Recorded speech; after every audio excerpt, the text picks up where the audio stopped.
Welcome to our episode of Revenue Chat. Today we have Michael Benner, a personal development strategist. What is that, you ask? Well, it covers the attainment of skills such as stress management, emotional intelligence, critical thinking, and the development of mindful self-awareness. Michael discusses executive excellence next on Revenue Chat.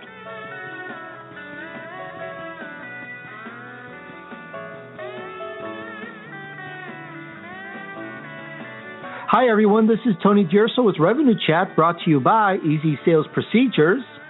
With us, we have Michael Benner, author of an upcoming new book, Fearless Intelligence, which is to be released in 2016.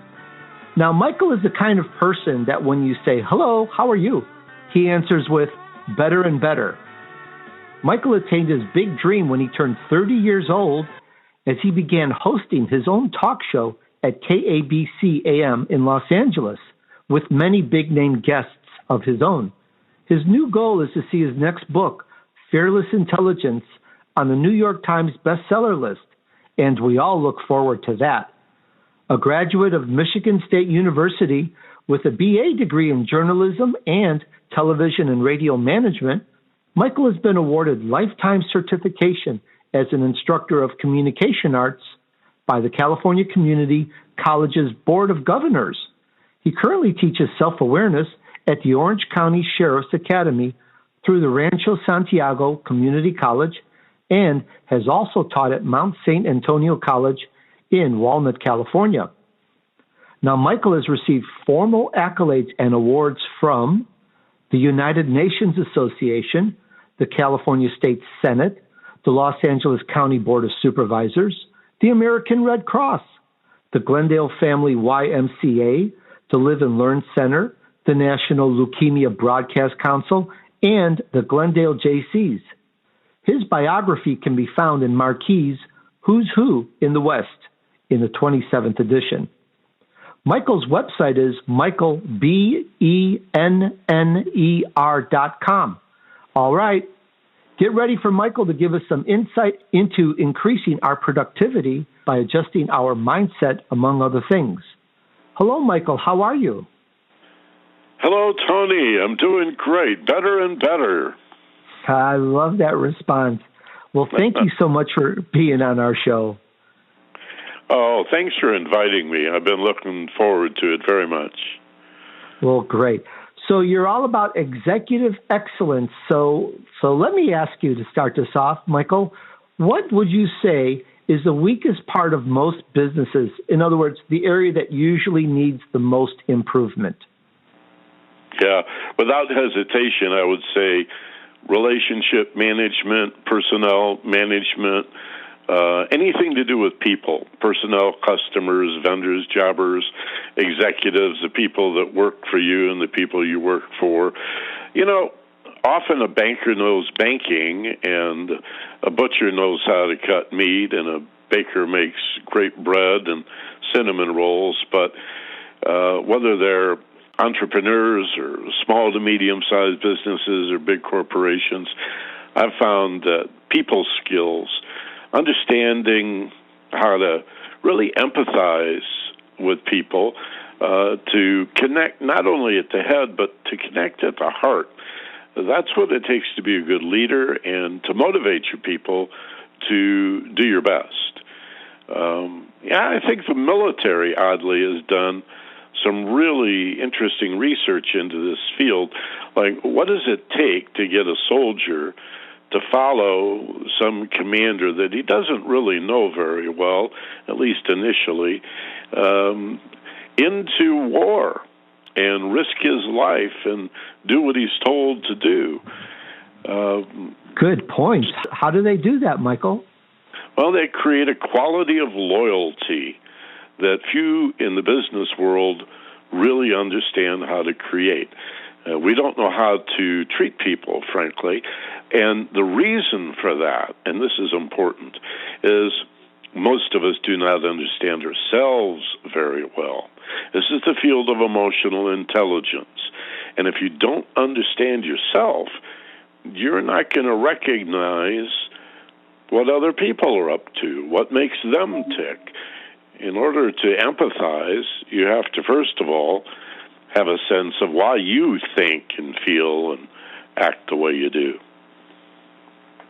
That's interesting, Michael. And you mentioned the military, so forgive me, I have to ask. We've got, let's just say, a threatening situation, and I don't know the military hierarchy too well, so you have some sergeant, captain, general, and he's got to tell these people, hey, you got to go out here. And why does that person, that commander, why is it important for him to know who he is or be himself? Is that what you're trying to say? And the better he is himself, the better he can command? Can you expound on that a little? Yeah, because if you can't feel another person, if you can't connect at the heart, if you don't know what motivates them or what they care about, think about the word care. What do you care about? Why do you care? If you don't understand yourself, then you're not going to recognize that in other people. What that leaves you with is authority. And it's the commander that says, who's not the best commander, whether it's a military or a small business, who says to his troops or his employees, do it because I said so. Do it because there's going to be negative consequences if you don't. Do it because there's 30 people that want your job, and they'll probably do it better for less money. And that kind of, we all know bosses like that, and it's the main reason people hate their jobs. They may love the actual task that they're performing, and they may be very good at it. But in most cases, what people hate about their jobs is the way they're managed. And so we talk in our training in executive excellence about the importance of driving power down. I do a training called Commander to Coach. It's one of several. And in Commander to Coach, we teach executives and supervisors how to go from being that authoritative, negative, threatening boss to a coach who empowers his players, who doesn't micromanage and grab the ball out of their hands and push them out of the way and say, here, let me show you how to do it. They encourage the boys and girls in the lower schools and the young men and the young women in college and Olympic sports to do their best. And this is driving power down, and the best bosses that we have in business, in commerce, are people that understand that they're training their replacements. So by driving power down, we lift people up through the organization, promote from within, and create a team spirit, a team of leaders. You see, it's not like there's leaders and then there's the team.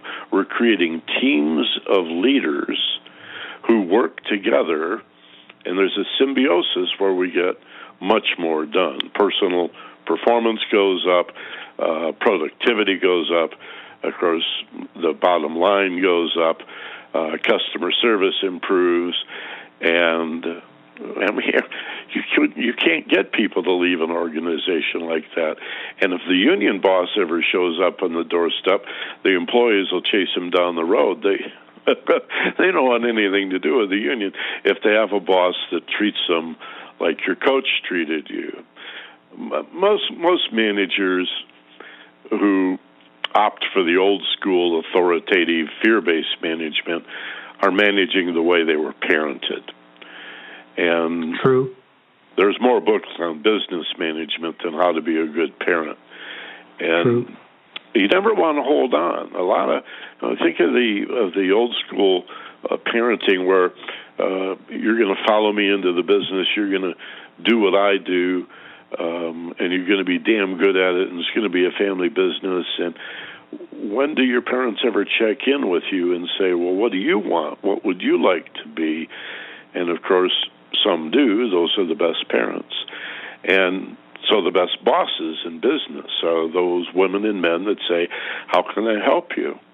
You see, not do what I say, or it's going to be hell to pay. So driving power down to create a leadership engine that lifts people up through the organization, and teaching the executives at the top how to understand their own emotional awareness so that they can empathize with others and recognize what other people are going through.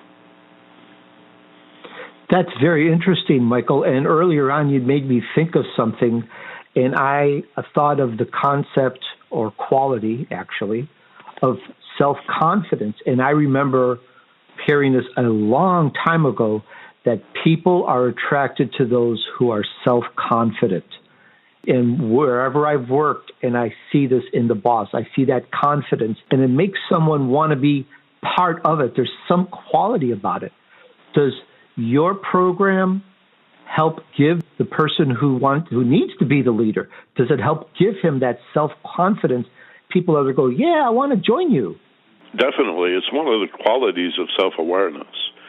Self-awareness stands behind everything, Tony. There's basically what in Eastern philosophy thousands of years ago was called the Five Aggregates. And they are very quickly our perception of the world around us through our physical senses, what we see and hear and touch and smell and taste. That's the first aggregate, perception of the world around you. Then there is behavior. And think of how much of our behavior is deliberate and purposeful compared to how much of our behavior, especially at work, is autonomic and reflexive, done without really very much thought at all, or maybe just a knee-jerk reaction to some emotional feeling. You got angry and said something or did something, you almost immediately regret it.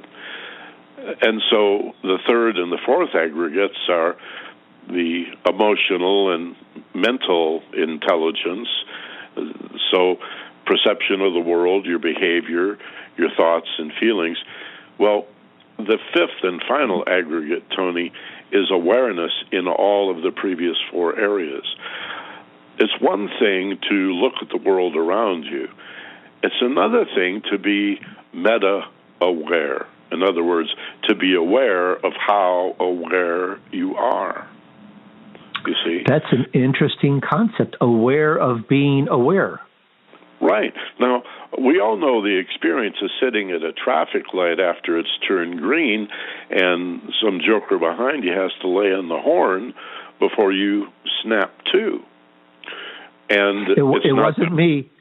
I suspect it's been all of us at some point or other.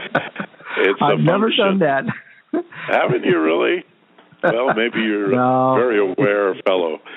It's my Italian comedy. Well, most of us have, I assure you. And that's an example of a lack of awareness in the moment. It doesn't mean we're stupid. It doesn't mean we're ignorant or foolish or not very bright. It just means the lights are on, but nobody's home. We're thinking of something else. Our awareness is redirected. In school, when we were daydreaming about playing baseball after school got out or chasing girls or riding our bikes or whatever, we got in trouble for doing that. But it's not because we weren't thinking creatively. We were. We just weren't thinking about the lesson at hand. And who doesn't know the Very experience? True. Yeah, and who doesn't know the experience of not being able to find your car keys? Now, this is especially interesting, I think, Tony, because we blame our memories and we say, oh, man, I can't find my car keys and I'm running late. Damn it, this always happens to me, wouldn't you know it? I just can't remember where I put my car keys. But here's the deal. If the night before, when you had set your car keys down, you took 3 seconds or less and stopped everything long enough to look at those keys, watch yourself putting them down with full awareness, and said, I'm putting my keys here, silently to yourself, you said, I'm putting down my keys here. This will be easy to remember. It will be easy to remember, and you'll never forget where your keys are, because what it means the next morning when you, quote, don't remember where your keys are. We blame the memory, but there is no memory to call upon. It's an empty space where we weren't present. We weren't aware when we put the key down. So how could you remember it? You could be a memory expert, but if you were thinking about something else when you put the keys down, you're not going to remember. So in our stressful lifestyles, overworked, overstimulated, too much going on, too much input, the more stressed we are, the more scattered our attention, because the brain's trying to save us from danger. It thinks we're in danger when we're stressed. So our attention is scattered instead of focused. We become less aware of these four aggregates, less aware of the world around us, less aware of choosing our behavior, so it's more reflexive, less aware of what we think and why we think it, and less aware of the feelings going on. So that, have you ever seen somebody that was screaming, "I am not angry," and their face is all red, and their fists are clenched, and they're obviously angry, and yet they're yelling, "I am not angry," and if you do it again, if you say that again, I'm going to punch you in the face. And yes. They're denying their anger while they're angry, right? Yep.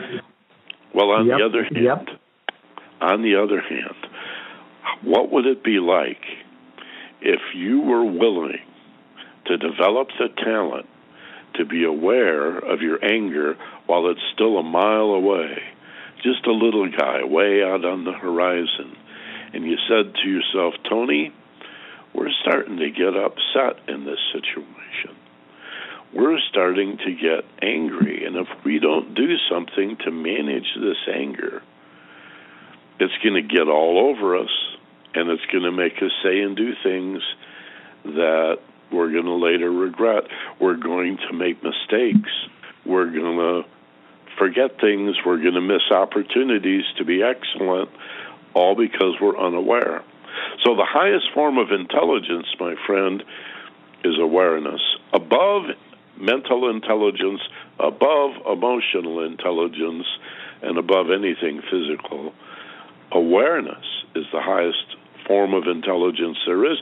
And how many people are even aware of what self-awareness means? See? Michael, I like this very much, but it's beginning to sound like a religious program. Isn't that usually a connotation with religion? No, okay. Of course not. In fact, it probably owes more to sports psychology. This in the 1970s, sports psychology came on the scene, and athletes, professionals and Olympic athletes and amateur athletes began to visualize. And they would, depending on the situation, if they were in the game, they would visualize and use their imagination with their eyes open.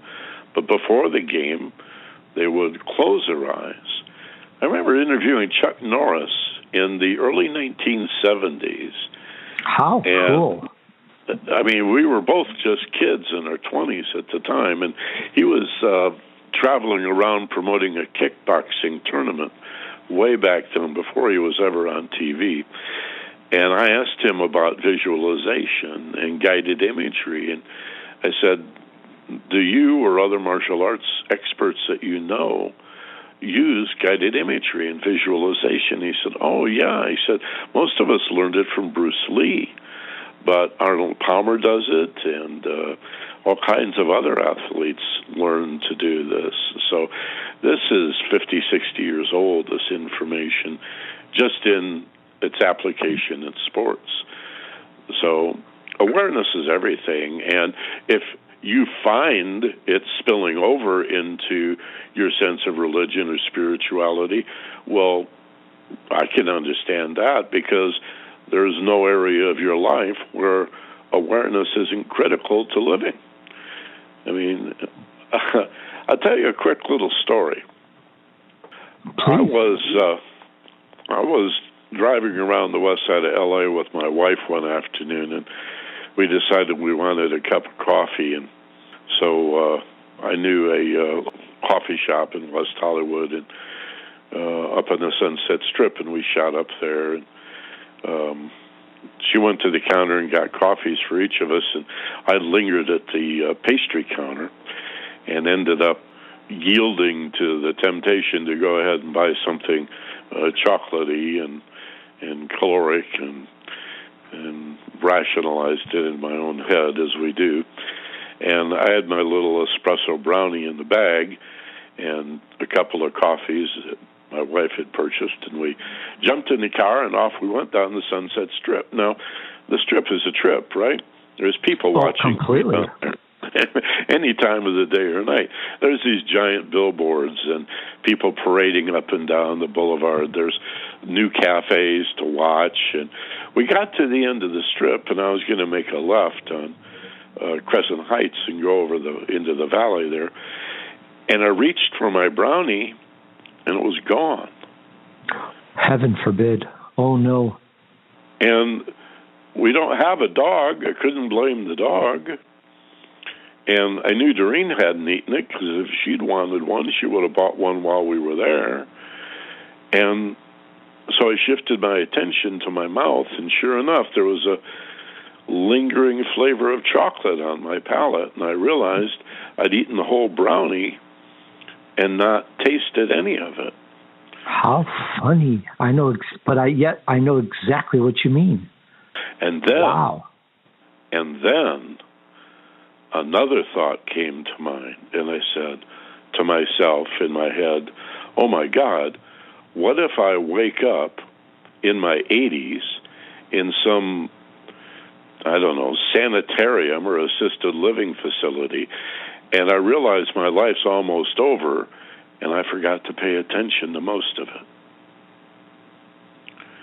And wow. That is the challenge that I put to you and everyone in your audience. How much of our lives are we missing? When you don't have time to play with your kids, when you don't have quality time for other members of your family, your spouse, your friends, if you don't delegate quality time for so-called leisure time activity and hobbies and other interests, because we're working so hard to make the money to live a lifestyle that we don't have the time to live, you have to ask yourself, well, no wonder that last decade went by as if it were a year. No wonder I'm suddenly 40, 50, 60, 70 years old, and I have to count the decades on my fingers to keep track. Because just like sitting at the traffic light after it turns green, for most of us, at business, at home, in sports, any place, lights are on, but for the most of the time, nobody's home. We're not aware. We don't know why we think the way we think. We don't know why we feel or what we're feeling. We don't know why we behave the way we do. And most of the world around us we miss. When was the last time you actually listened to the birds sing? When was the last time you sat outside and looked at the white puffy clouds like you did when you were 7 or 8 years old and riding your bike around the neighborhood, and you'd roll down a grassy hill and lay there and look at the clouds, or climb a tree or something, or watch the ants build I'm not saying as adults we should get down on our hands and knees and watch ants, but it might not hurt to wake up and pay attention to what we're missing. Ask yourself, what am I missing? And so those are amazing points, Michael. And I must say, half of the time I will go get a coffee because I didn't really sit and enjoy the prior one, and it's like, what? My coffee cup is empty. How does this happen? So I'll go get another coffee. It's because I just didn't take the time to enjoy it because I'm so busy focused on something else instead of focused on the here and now. Yeah, I totally understand. I mean, I got to tell you, I get pushback all the time on this, and people say, Michael, that's airy-fairy, hippie, pie in the sky. like you said, some sort of spiritual trip. I haven't got time for that. I'm a busy guy, right? The point is that as we become more aware and more mindful, our productivity goes up. Our enjoyment of working with other people and our ability to lead them to do their best and be happy, to develop trust and respect. All of that goes up. Performance, productivity, your bottom line. Multitasking as a means of improving performance and productivity is a myth. There is study after study after study now that says multitasking destroys productivity. Really? Definitely. Google it. Check it out. Don't believe a word I say. When you break things down into little bite-sized pieces and mindfully do one thing at a time, your performance and your productivity will skyrocket. You'll get much more done. First of all, you're going to make fewer mistakes. You don't have to redo things. You're not going to lose things. And you're going to see all kinds of opportunities for improvement that you might have otherwise missed when you were doing 5 things at once. So I got to tell you, Mike, I am already enthused at this short conversation. I already see application in my workaday world immediately, and I'm enthused. You're getting me exhilarated. I totally am getting this point. And just really quickly, on the remembering part, I love that.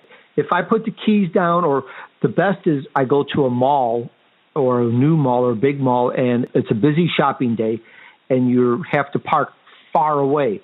Sometimes there's insufficient markers, or I just don't pay attention to the markers because I'm so focused on shopping that when I come out of the mall 2-3 hours later, it's the age-old question, all right, where did I park the car? But now I'm going to use your principle that you've mentioned. I'm going to pay attention. Okay, my car's here. I'm going to just focus for a moment. This is where my car is, and then go into the mall. I already know that that's going to work. And I'll never forget my car again. Go ahead. And add to that the affirmation. As you stop the world for 2 or 3 seconds, you just take a breath, give it 2 seconds, and stop the world. Stop your mind, as if the world is not spinning and the trains aren't running and the cars aren't moving. Nothing's happening for 2 seconds. What about the dancing clouds? Sorry. Well, they will still slide silently by. Okay. But hear what I'm saying, just 2 seconds to mindfully be aware of where your car is. Find some object to associate it with, because memory always works by association. So say, I'm by the elevator on the 3rd floor. I see the number 3 in my mind. I remember but that'll be easy to remember, by the elevator on the 3rd floor. Turn, walk away, you never have to think about it again. You don't have to chant. Like people will go to the grocery store and they're going, milk, butter, bread, eggs, milk, butter, bread, eggs, peanut butter, milk, butter, bread, peanut butter, eggs, and they chant as if that's the only way to remember. If you just pause and stop your mind. This is all stress reduction. See, they call it MBSR in the last 20 years now, mindfulness-based stress reduction. There are many forms of stress reduction, but learning to be mindful and self-aware requires you to let go of stress and anxiety and fear. And, my book, Fearless Intelligence, which grew out of my police training at the academy in Orange County, the Sheriff's Academy, is based on a very important premise, which is that whether we call our stress, our anxiety, our fear, whatever name we use for it, whether it's panic or horror or dread, or on the other end, nervousness or mild apprehension or anything in the middle, It's all fear, it's all anxiety, it's all stress, whatever name we hook to it. But it has nothing to do with danger. Fear, stress, and anxiety is always an indication of something we do not understand. It's the brain's request for more understanding. And if danger is obvious, if there is clear and present danger, it's what you don't understand about the danger that's causing the fear, not the danger itself. Right. If you knew it was coming, I got it. The more you know about a danger, I mean, that's why if you live in Tornado Alley, you prepare for tornadoes. If we live in earthquake country here in Southern California, we learn all about earthquakes. It doesn't make them any less dangerous, but it certainly reduces the fear. So true. I like that. Great concept. Yeah. So that's fearless intelligence, the idea that fear makes us confused, and confusion is frightening. So it's a vicious cycle.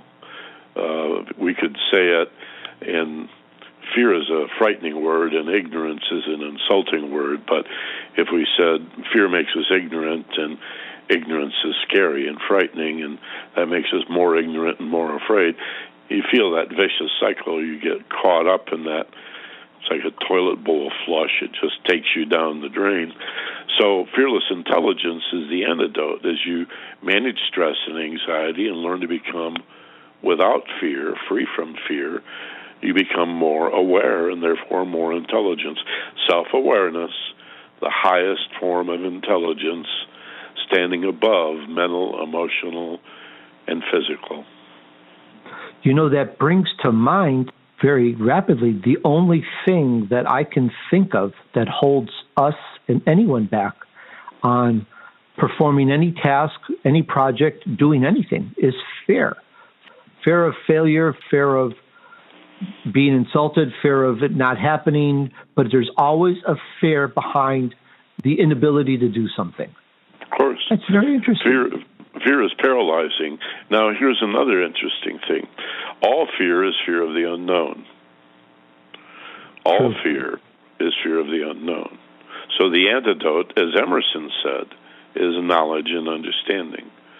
Ralph Waldo Emerson, knowledge is the antidote to fear. He didn't say guns. He didn't say bullets. He didn't say more guns or more military or being mean and nasty or hostile or threatening people. He said understanding. See, this is the whole reason that it is, but the more you work with it, the easier it is to understand.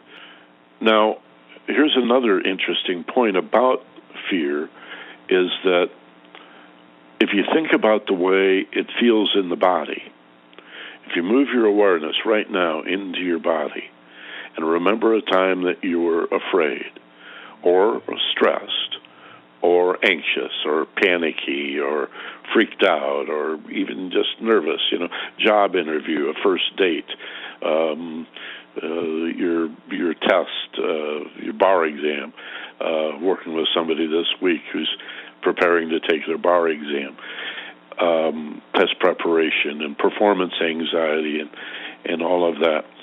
If you register in your awareness how fear, stress, anxiety feels in your body, and then consider how excitement feels in your body, you'll find that they're very similar. They're not opposites. They're two sides of the same coin. Weak knees, fear and excitement. Girded loin, fear and excitement. Butterflies in the stomach, fear and excitement. Or as a friend of mine says, in excitement, the butterflies fly in formation. That's the only difference. In the heart, your heart palpitations, the lump in your throat, the sweaty palms, fear or excitement? Yes, both. So fear is holding on like a roller coaster. You're afraid of the roller coaster, you hold on. If you have very similar feelings, but you're excited, oh boy, instead of oh no, you put your hands in the air on the roller coaster. But it's always a combination of both. And the way to transform your fear, one of many ways that we teach, of transforming fear, stress, anxiety into excitement is to take a breath and let it go. Fear plus a breath and a letting go feeling turns into excitement. So the secret is to face your fear, embrace your fear, and step right into it. Rub your hands together instead of holding them up like, stop. You rub them together and go, oh boy, and you step right into it with as much awareness as you can bring to it, not in a foolish way, but knowing that your experience of the fear is just the brain's request for more understanding. So if we run away from what we're afraid of, the fear chases you because it represents what you don't know. Only when you move into your stress and anxiety will you understand it and see it vaporize like a bad dream. It just whoosh, vaporizes before your very eyes. That's amazing. Just some of the secrets of fearless intelligence, of stress management, of self-awareness, emotional intelligence, and what increasingly is called mindfulness in the West. Now, Michael, I have to say that that last part sounds so easy, yet in application, it's difficult to do. So how long does it take you to train someone to be able to confront, accept, acknowledge, okay, the fear, and let it go? Because it sounds easy, but on some people, I'm sure, it takes more work. Great question, Tony, and this is where the guided imagery and visualization comes in. Remember, we talked about this in sports psychology when you say, gosh, this sounds almost religious. Yeah. If you close your eyes and practice, or like many great athletes, learn to visualize, even with your eyes open. I mean, I don't know what your game is. Maybe you like basketball or golf or table tennis or regular tennis on a court. What if you, in thinking, I want to send the ball in this direction, imagined in your mind's eye as you came around with your racket or as you pushed the basketball off the tips of your fingers, a dotted line going up, arching, and dropping right into the basket, and you heard the whoosh of a swish, a perfect basket as you just a moment before you actually push the ball off. Or if you're putting in golf and you see a dotted line on the green, and imagine the ball going along that dotted line. You see, for most people, they're so busy trying to avoid what they don't want, trying to avoid failure, and not understanding the laws of mind, so they end up attracting the very thing they're trying to avoid. If I say to you right now, do not think of a purple cow. Everybody thinks of a purple cow. Yep. But I said, don't do it. So if I say, don't forget, you're much more likely to forget than if I said, it'll be easy for you to remember.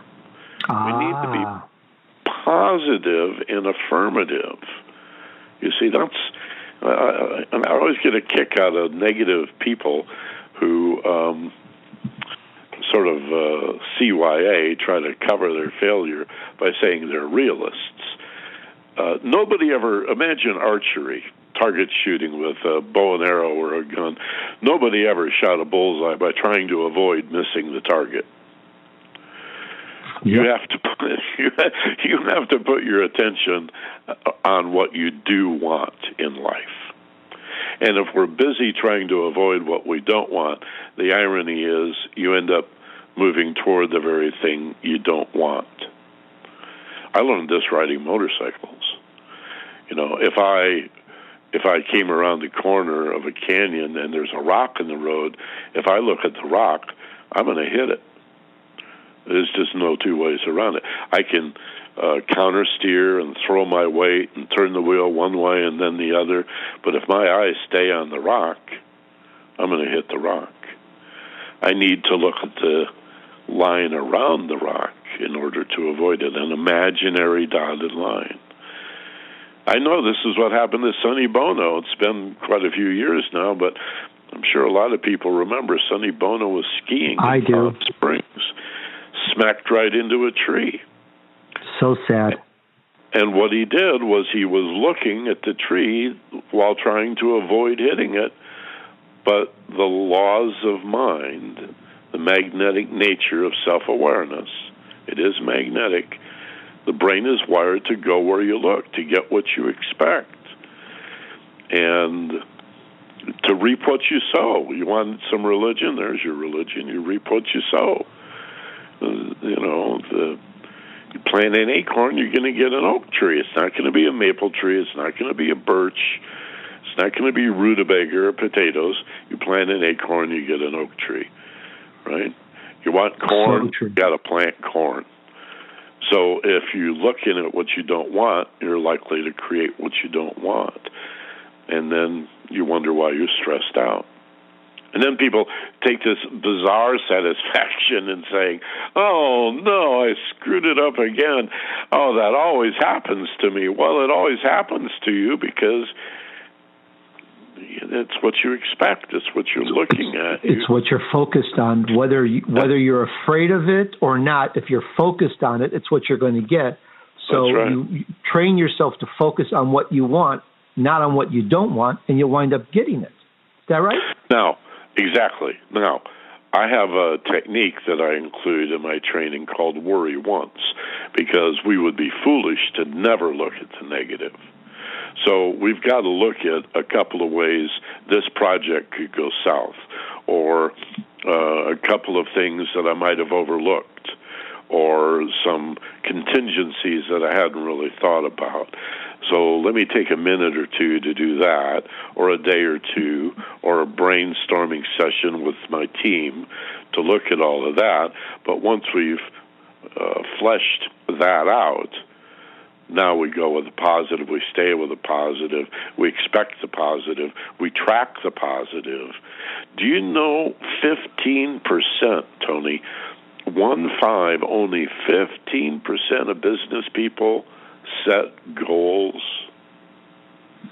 I didn't know it was so low. That's amazing. Because, in my book, Easy Sales Procedures, which just recently got released, and I think it's chapter 2, I thoroughly discuss purpose, goals, long-term objectives, and how to get them, because it is so important.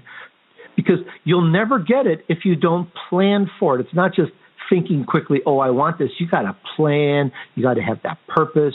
You got to put it all there together, because it's tough enough sometimes without it.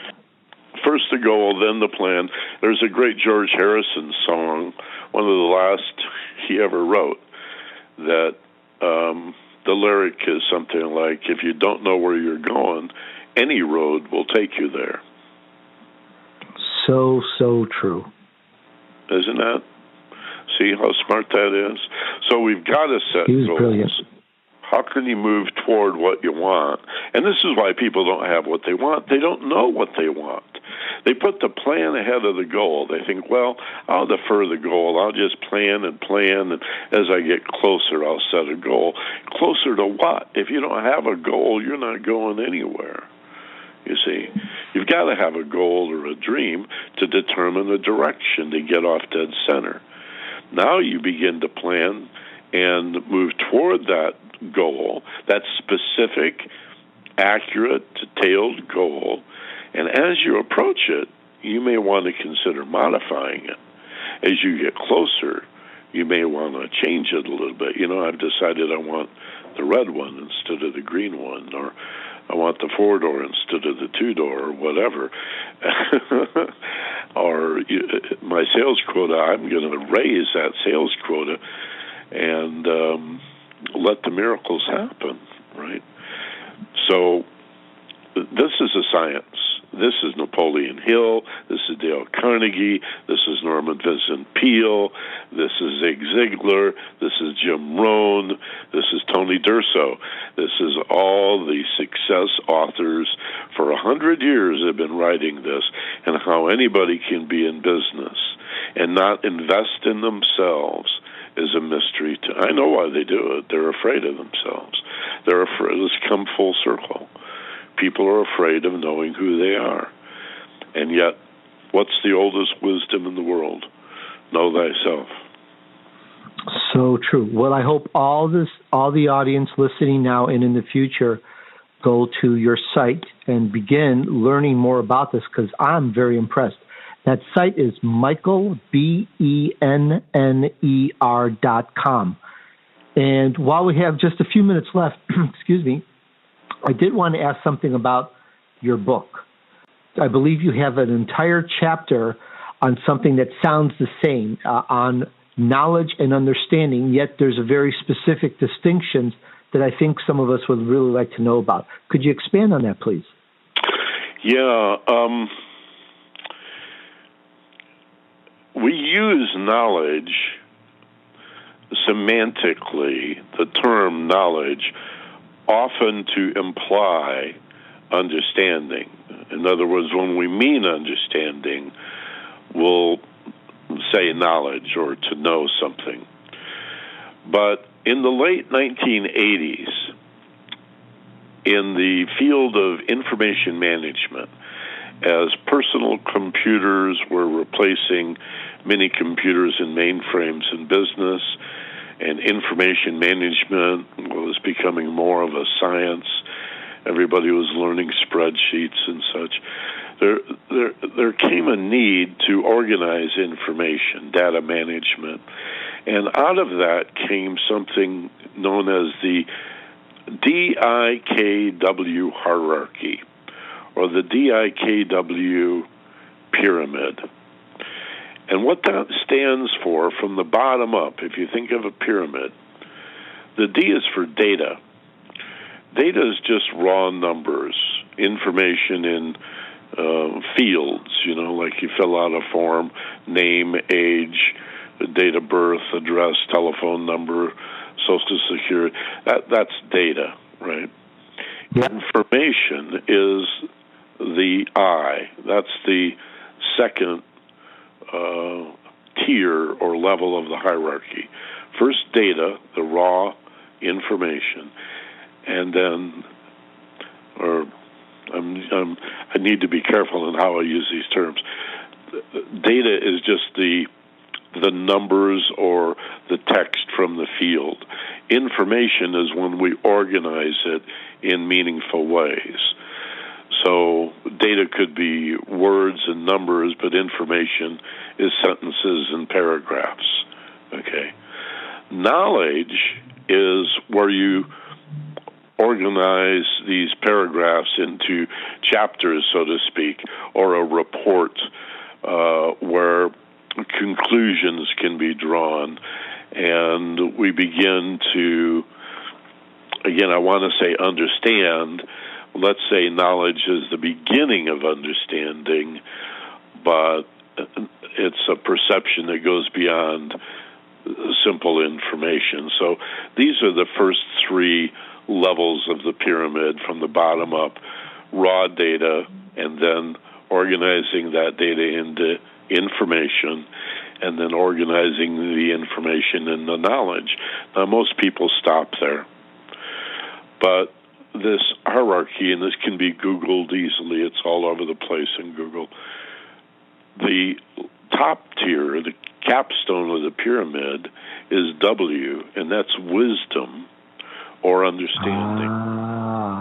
I'm getting it. Got it. And the way wisdom or understanding is superior to knowledge, as well as data and information. The way wisdom or understanding is superior to knowledge is, at the very least, it includes application in a variety of unexpected or unanticipated ways. Like, I have the knowledge, but if you don't understand it, how do you apply it? Right. And another thing another element, we could say, that's in wisdom or understanding that is absent in knowledge is understanding what you do not know. knowledge is only what you know. Understanding is knowing what you do not yet know. Interesting. And there are few people in this world that do not know, are not aware of how little they know. And that's very deep. It's challenging to say to somebody, in fact, I don't recommend it, because you sound arrogant and conceited and superior. I'm smarter than you. I understand things that you don't know, right? But there is it's sometimes called the American Idol effect. This has been studied in university by, I think it's called the Dunning-Kruger effect. I know one of the scientists was Dunning, the Dunning-Kruger effect. And it's the phenomena, again, sometimes called the American Idol effect, of people not being aware of how little they know. So it's like somebody who gets on American Idol thinking they're really good and not having the awareness to realize how bad they really are. Wow.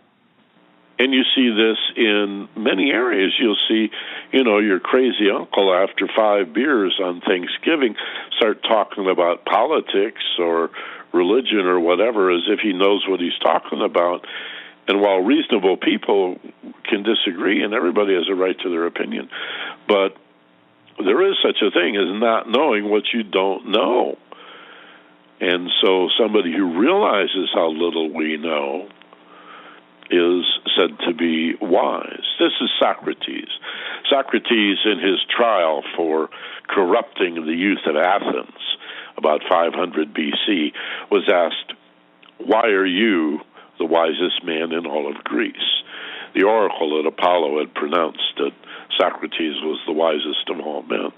And Socrates, with that confidence you were talking about earlier, stood up in court and he said, well, it's very simple. The reason I'm the wisest of all the people in Greece is that only I realize how little I know.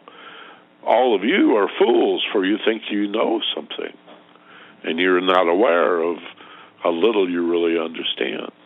So Socrates advises us to stand at the shore of an ocean that is unbounded and unlimited and full of information we've yet to understand. And so a confident person is not a person who thinks he knows everything, but confident in a balanced way means having the wisdom, the awareness, the understanding of recognizing what you still don't yet know or understand. That's very interesting. It's like being humble. If you're humble and know that there's much more to know, you rise up in wisdom because you understand that, and you're also wind up going on the path towards learning more and knowing more because you recognize that there's more to learn. Right, you're always curious. That's another thing to do with fear. Another strategy for dealing with fear and stress and anxiety is simply be curious. If you're not curious, then you're always going to run away. Like that Monty Python movie, the killer rabbit shows up and they go, run away. And I don't know if you know that scene, but it's hilarious. And again, if we recognize that fear by any name does not represent danger, but merely what we do not understand, whether dangerous or not, then you run directly into your fear. You don't run away from it, because then you're running away from the understanding. To understand what you don't understand, you got to face it, embrace it, take a breath, say, oh boy, here we go. Not in a foolish way or reckless way, of course, but nevertheless, with that humility of this is an opportunity for me to learn more. People are afraid of failure, and yet, how else do you learn? Correct. How else do you get experience? You have to go for it. Exactly. So that brings up a point kind of similar to the fear point in question and confidence, but maybe it's different, and maybe you could clarify that. Michael, I'm talking about the difference between instinct, that would be gut feeling, and intuition, and how that plays against fear. Maybe you could help clarify all those points. Well, when we manage our fear, stress, anxiety, whether it's panic or mild apprehension and nervousness to any degree, when we manage that, we get access to a higher brain function called intuition. A mistake people often make is to call their intuition a gut feeling. A gut feeling is instinct, and it's fear-based. It's an animal instinct. It's the herd mentality. Instinct is a animal herd mentality, fear-based. Oh no, run away. You scare one animal in the flock of birds or the school of fish or the gaggle of geese or the herd of, buffalo or whatever.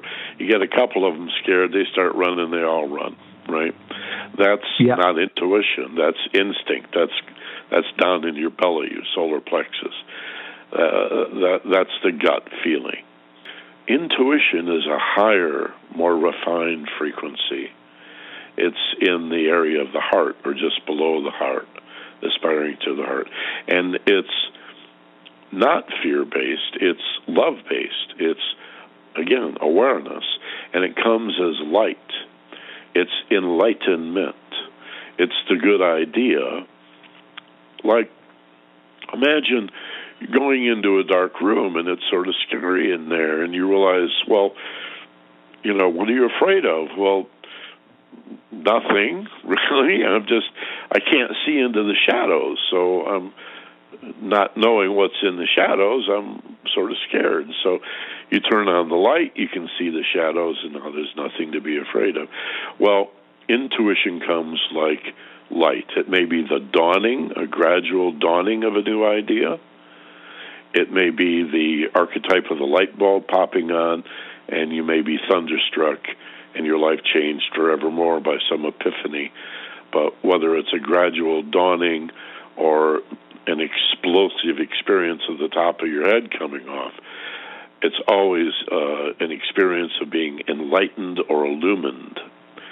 And it's a positive, love-based, and I'm talking here not about love as an emotion, but love as awareness, understanding, or wisdom. And you said my website is michaelbenner.com, which is true. That's also a gateway to another site I have called theagelesswisdom.com. And if people go to michaelbenner.com, they can see executive excellence training. They can see The Ageless Wisdom. They push that button, and they'll be able to sign up for my free newsletter at theagelesswisdom.com. But you can go in through michaelbenner.com. Thank you, Michael. Yes, I see on your site there's Executive Excellence Training, The Ageless Wisdom, and a couple other things. So, yeah, it makes it very simple for anyone to just get to those points. Well, I would Michael, say go ahead. I'm sorry, say again? No, I was just going to say, I was just going to wrap that part up. Anything else you like to say about the Executive Excellence or the Ageless Wisdom? I mean, this is where they'll get their training, right? The book will come out next year. I do all kinds of seminars, training, half-day, full-day, weekend retreats, keynote addresses for corporations and small business. I train executives and supervisors in business, as well as the Sheriff Academy training. And the book will be out next year. And I just want to thank you, Tony, for interviewing me and doing such a fine job. Let me be on your brand new radio show here on Blog Talk Radio. And I've really enjoyed myself. Thank you so much. Well, thank you very much, Michael. It's been an honor and a pleasure to have you on this show. It was great. Thank you again so much. Good. And again, everyone, Michael's website, where you'll find Ageless Wisdom and Executive Excellence, that website, simply go to Michael, B as in boy, ENNER.com. Okay, everyone, thank you again, and stay tuned to our next show on Revenue Chat. We're going to have Chris Miles, the cash flow expert. He's a leading authority on how to quickly free up and create cash flow. He's an author, speaker, and radio host that has been featured in U.S. News, CNN Money, Bankrate, and Entrepreneur on Fire. Chris says cash flow creates freedom and prosperity and tells us how on the next episode of Revenue Chat. This is Tony D'Urso, brought to you by Easy Sales Procedures. Get the book at TonyDurso.com. And if you want to read the first 30 pages of Easy Sales Procedures, send an email to support@TonyDurso.com. Until next time, and remember, you can make life better for yourself and everyone. Choose wisely.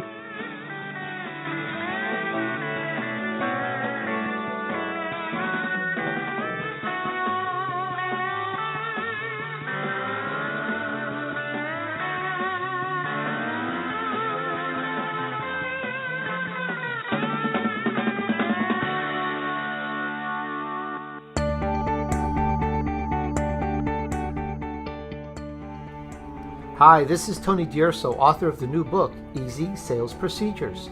You know, in my career, I've made impressive record-breaking sales forays into real estate, collectibles, insurance technology, and other varied industries. My accomplishments include raising $3.25 million in a 6-month period. Now, despite what we've been told, sales is an art. There are sales procedures that can be applied precisely as a science, but in essence, it's truly an art. There are fundamentals that you need in place that will help you with your sales, marketing, and business. Get Easy Sales Procedures to help put your business into proper perspective. You know, too many people seem to make sales complicated. Hey, it's easy. All you need are some basics. In 3 words: open, agree, and get. That's it. That's EasySalesProcedures.com. This book will endow you with the simple truths at the core of being a sales master, and also contains salesman training drills that, when practiced, demonstrate how to interest any person in anything. These simple procedures can be applied by anyone from any walk of life, because in modern day society, every person is involved in interesting or selling someone something. That's Easy Sales Procedures. Get your copies now at a low price from EasySalesProcedures.com.